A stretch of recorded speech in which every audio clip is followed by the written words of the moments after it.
L'homme bien-aimé, je bénis le Seigneur pour ta vie, mon frère, je bénis le Seigneur pour ta vie, ma soeur. Et aujourd'hui, j'aimerais te parler d'une chose très importante, une chose primordiale dans ta marche avec le Seigneur. Il s'agit d'un mécanisme de pensée. Et ce mécanisme de pensée peut accélérer ou décélérer les choses que Dieu a prévues pour toi. Alors lorsque nous retournons dans la Bible, dans le livre de la Genèse, au chapitre 2, au chapitre 3, la Bible nous parle de comment Dieu avait dit, je paraphrase, comment Dieu avait dit à Adam et à Ève de ne pas manger le fruit, l'arbre de la connaissance, le fruit de l'arbre de la connaissance de la vérité. Et Adam avait accepté ce que Dieu avait dit et il avait transmis cela aussi à son épouse. Mais au chapitre 3, la Bible nous dit comment le diable a usé de subterfuge et il a pu convaincre Ève. Ici, je comprends tout simplement que le diable, Satan, ne nous attaque pas physiquement. Il n'a pas besoin de nous attaquer physiquement, mais il a besoin de nous attaquer ici au niveau de notre mental. Donc à partir du moment où le diable réussit à transformer ce que tu avais appris du Seigneur, Adam et Ève avaient appris de Dieu, ils avaient une conception de Dieu, mais le diable avait réussi à changer cette conception. Donc à travers ce texte, je veux te dire que peut-être que tu es malade et tu es allé à l'hôpital, on a déclaré que tu ne pouvais pas guérir, tu ne pouvais plus être restauré. Et je veux te dire à travers ce texte que tout dépend de ce que tu acceptes ici dans ta pensée. Donc le titre de ce texte c'est « Qu'as-tu accepté ?» Peut-être que les gens ont dit que tu ne vas pas réussir dans ta vie, dans tout ce que tu entreprends, tu ne vas pas réussir. Et toutes ces choses-là tiennent maintenant lieu de vérité pour toi.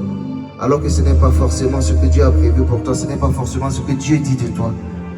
Donc change ta mentalité alors que tu écoutes ce texte. Alléluia.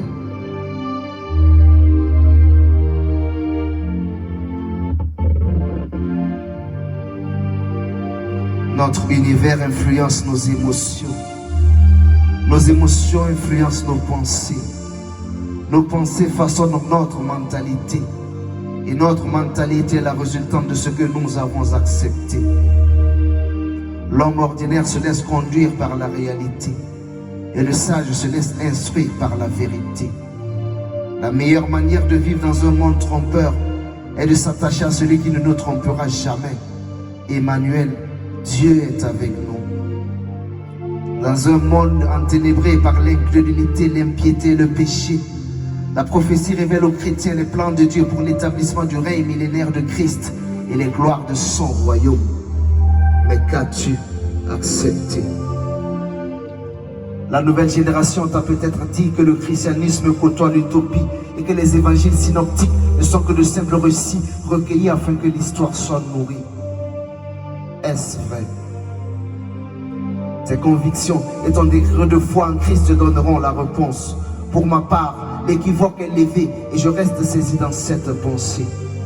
Lorsque tu écoutes un homme, tu obtiens des informations. Mais lorsque tu écoutes Dieu par la sensibilité à la voix du Saint-Esprit, tu reçois des révélations.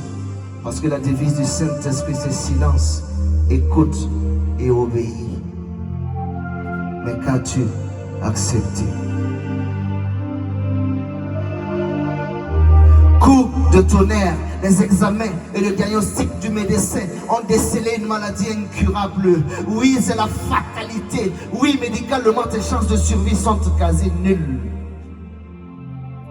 Tout cela n'est que pure réalité. Mais est-ce la vérité? La réalité est que tous les érudits de la médecine ont échoué parce qu'ils sont limités. La vérité est que l'issue de la maladie est sous le total contrôle de celui qui n'est point limité et qui ne peut jamais échouer. Tout dépend de ce que tu acceptes après la réception de l'information. Malgré l'éventuelle désolation qui découle de l'information, garde l'intime conviction que le rocher des siècles, l'étoile brillante du matin, n'a pas seulement la solution, mais il est la solution. Plus tu auras conscience de la présence de la maladie en toi, moins tu auras confiance en l'existence de la puissance restauratrice de Dieu pour toi. Nous sommes la représentation physique de ce que nous avons accepté dans la sphère spirituelle. L'heure est venue où ce que tu as accepté doit être révisé et changé Oui, bien-aimé, c'est à toi que je m'adresse. L'heure est venue où ce que tu as accepté doit être révisé et changé. Et si ce que tu as accepté peut impacter ta destinée, alors la question est toute simple. Qu'as-tu accepté?